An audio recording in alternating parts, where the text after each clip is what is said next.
Hello everyone! Welcome to my YouTube channel. Maraming salamat at nagustuhan po ninyo ang part 1 ng ating Marriage Adulting 101 with Heart and Chiz. Ito naman ang inaabangan yung napaka-juicy na part 2.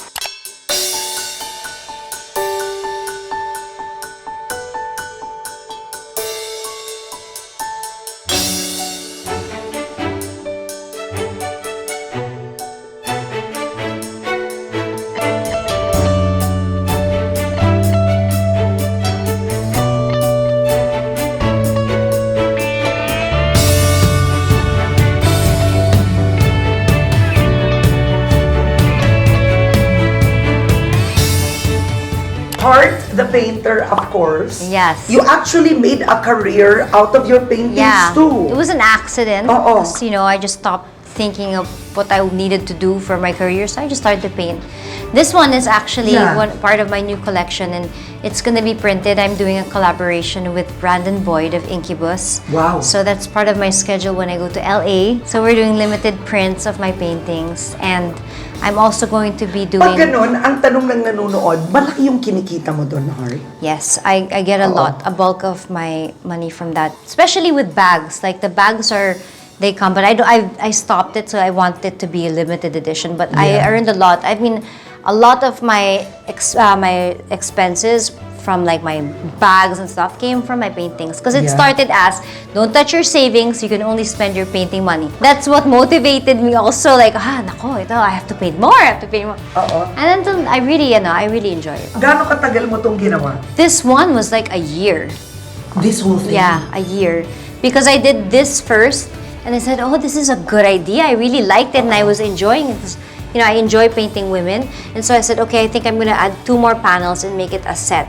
Yeah. So I get a lot of calls for this one, but I think it was just so much time and effort that I cannot part. Halimbawa, itong tatlong ito, you'll sell it na tatlo? Yes. Or, okay. Tatlo How siya. much would this be? This would be about 6 Million. Yeah. Isipin mo yun? Yeah. So, she really earns a lot, guys. Yeah. Eto, here's a question for you. Halimbawa, may pelikula. Ang partner niya si Jericho. Papayag ka. Pinag-usapan na ba natin yan? Many times, yeah. Eto, I wanna hear. Yeah. Many times. Ano sabi ko?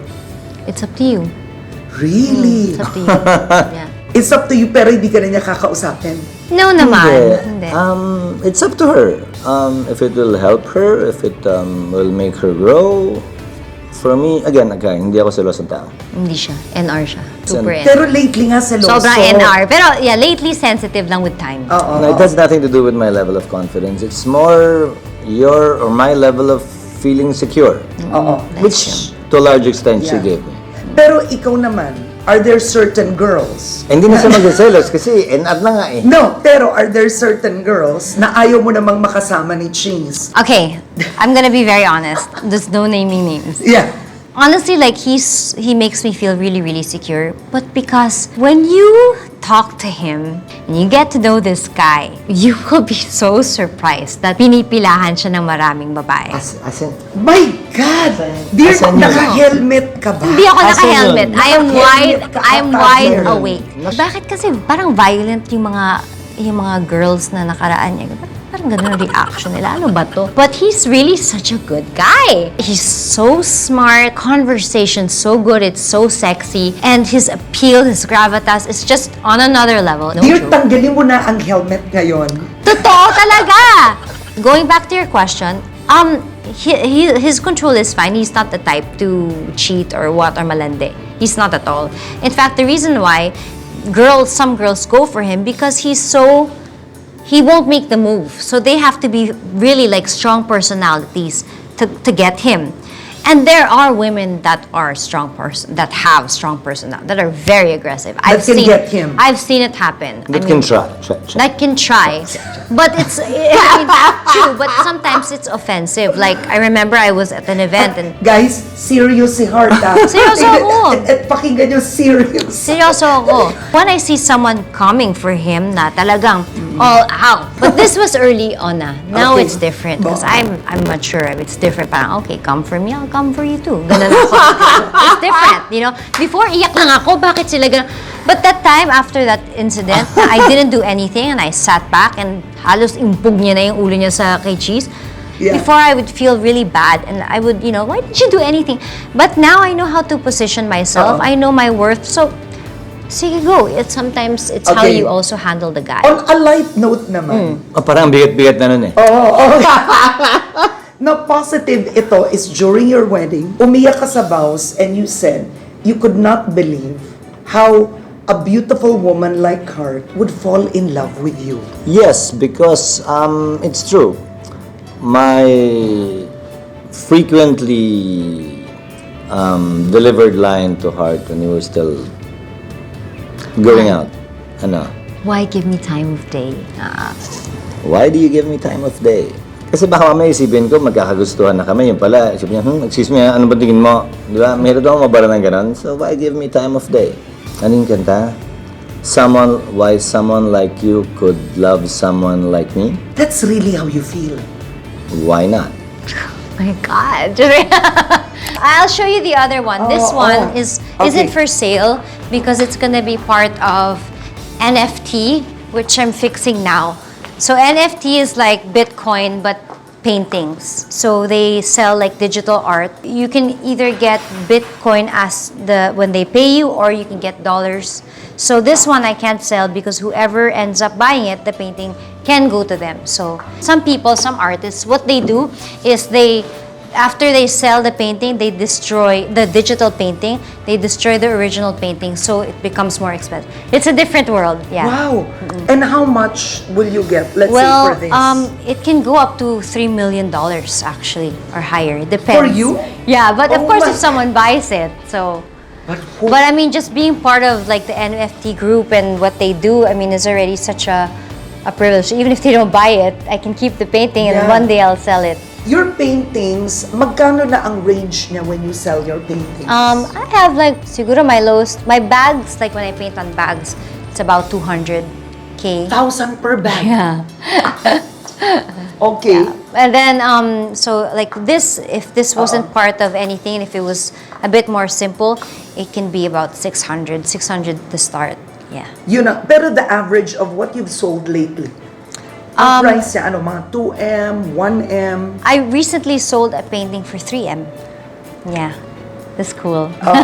Sana hindi mo pinang-shopping lahat. I know, no, that 3M now is gonna be saved because I overdid my spending, so save na yun. Save This one's special. Okay. This is special. Oh, this is, this is one of my first ones, 1997. Ay, ang David. ganda, but I love this. David, look. Yeah, this is it's an orange, Oh, just in David, case.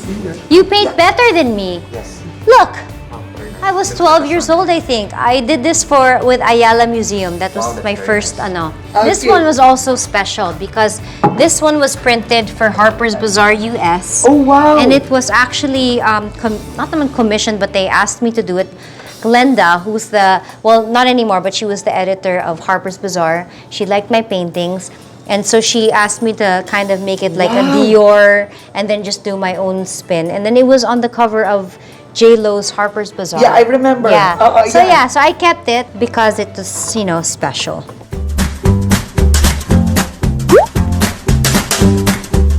Your first kiss. 1, 2. Our first kiss? Yeah, sabay. 1, 2, 3. Tagaytay. When did Chiz propose? 1, 2, 3. July 31. Yeah, I remember that day. Kasi parang, wait lang, Kasi di ba nagkakamali ready? siya noon, kaya nag-away na kami tungkol doon, kaya memorize na niya. Hindi.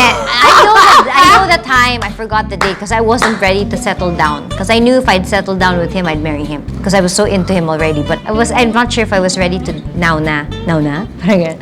Who is more daring in Cheese. Oh my God, mamamatay na naman sila. And they know that. Hindi mo kaya, no? Who snores? Cheese. You don't? No, I don't. Come on. No. Tell them how I sleep. She doesn't even sleep on her sides. What? Para sa birhen. Sa pagtulog niya ng ganun, pag-gising mo ng umaga, ganun pa rin siya. Babe, hindi ka naaartehan sa kanya minsan? Nang simula siguro, parang, ano ba naman yan, darling? Okay na yan. Nasistress siya sa anxiety ko, sa health problems. Doon siya nasistress. Like how? What do you mean? I'm very algo. konting pakiramdam lang, cancer na. Konting Jesus' name, tumutubo lang, cyst na. Jesus. She thinks of the worst of anything that she's feeling. I try to tell her that it's nothing, or at the very least, if it's something, wait until the doctor says so, para wag na muna natin problemahin ngayon. This one was also long.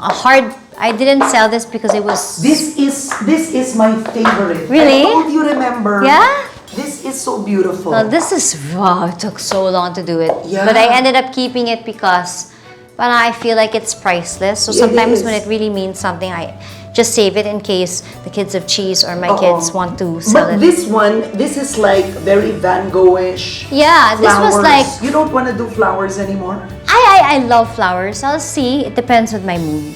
But But you I like this is women. yeah. Yeah. Women. This is freestyle, so I really enjoyed this. So I wasn't following anything. I just went with how I felt. Yeah, so I enjoyed that. And then over here, yeah. this is from my latest collection. Nabibenta ba, Heart? I mean, I'm curious, yung mga nudes, like for example, yun, is that hard to sell? Not a lot of people like the nudes. Not a lot of people like the black hair. But there are people that really like it. But this one, I really made for my house. Kasi if I take that out, nakalbo yung house ko. Kasi kailangan ko ng something. This one is actually I get a lot of calls for this. But I try to make it a little hard to get. This. Because I also love this painting. And I might also bring it in for the NFT. Oo. And this was also the same. I did this right after this because I just... It was a mood na. Yeah, it was a mood. I enjoyed the freestyle and I was so relaxed and it was easy for me to create this. But there were people who wanted to buy it but I didn't want to sell it also. Maybe one day. Fantastic. Oo. Did you have a hard time, Cheese? Because Heart grew up with a difficult family life. Yes, because sanay siya na pag merong ginawang tama, may reward, may regalo, and that's supposed to make things better, and I'm not brought up that way.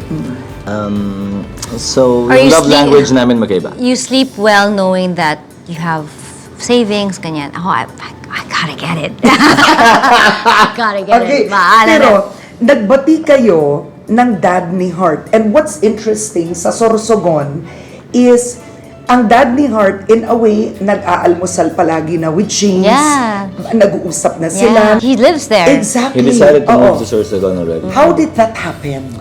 Before anything else, I was so confident that they would be best friends. Because I think the reason why also I got attracted to him because he had they had similarities eh. Okay, go. Mahilig kami sa mga lumang bagay. Mahilig kami sa kahoy. We had so many things in common. I told her, it's okay for you to make peace with your parents, whatever it is they think about me, dahil magulang mo yan. At pag may nangyari sa kanila at di kayo nagbate, you will be regretful the rest of your life, and it will affect me too. So wag na, magbati na kayo. So nagbati na sila, kami hindi pa. One day, they went to the house, alis muna ako. Kasi nandun sila eh. And then she calls me up and says, halika, punta kayo dito. Sabi ko, wala na sila? Hindi, dito pa, okay na. Sabi ko, on one condition. Walang sorry, hindi pag-uusapan yun. Parang wala lang nangyari. Like the first time we met, and then we met again. And that's where it began. Ang galing ah. Yeah. Oo. But my dad, sometimes he gets teary-eyed with Cheese in Sorsogon. Sana dati pa tayo naging okay. Sana I had more time to be with you. Really? Yeah, it's so cute. He's a nice guy and he's getting emotional of late because of some of his relatives Yeah. are also getting older. He himself is getting older, feeling some stuff in his body, so people tend to be more emotional. Okay. Shucks, naiiyak ako. Oo nga, I was... Because I love him. I love my dad so much more now. I mean, I loved him so much. But because, we're all on borrowed time. Parang you're... Shucks. Oo. Yeah. If you do everything right and you pray a lot, time heals everything. What is the secret to staying together forever? Leaving should never be an option. A cool-off should never be an option. Yeah. By hook or by crook, for as long as you stay together. Hindi ako naniniwala dun sa never sleep with an argument unsettled. You can sleep with an argument Yeah. unsettled. Kesa naman mapuyat kayo ng alas 4 ng umaga, tapos nag-aaway pa rin kayo.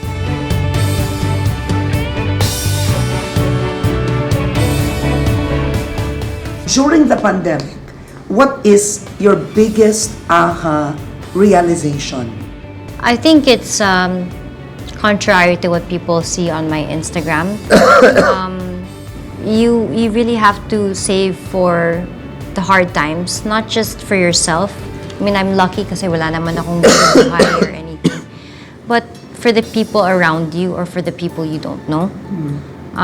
Of course, what I do, of course, I show whatever and I do spend. But that's my bread and butter. This is what I do. It's But also your brand. it is my brand for people that don't get it.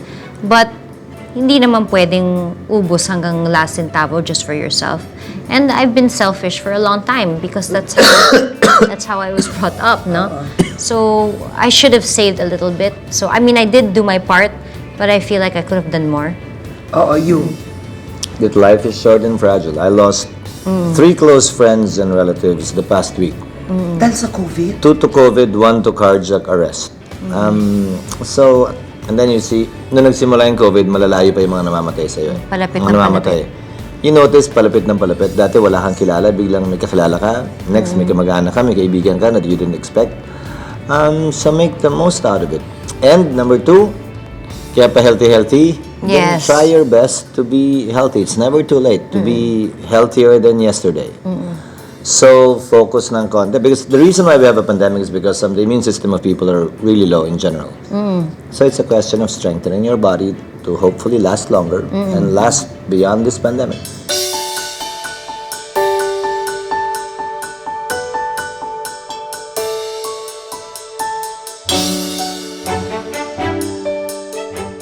Life is short. Make the most of what you have every day. Ang buhay mag-asawa ay hindi po madali. Lahat po nagsisimula. In love sa isa't isa. Pero pagdating ng panahon, ang sikreto ay paano ba magtatagal ang mag-asawa. Wala pong mag-asawa na pareho o eksakto ang ugali. Ang sikreto para magtagal ang samahan ay intindihin ang isa't isa at mahalin ang isa't isa. Let me quote from Ephesians 5:33. Each one of you must also love his wife as he loves himself, and the wife must respect her husband. O sa mga mag-asawa dyan, inyong tandaan, hindi lang pag-ibig ang mahalaga, kundi respeto rin sa isa't isa. I love you all and I'll see you again next week. Please don't forget to watch and subscribe.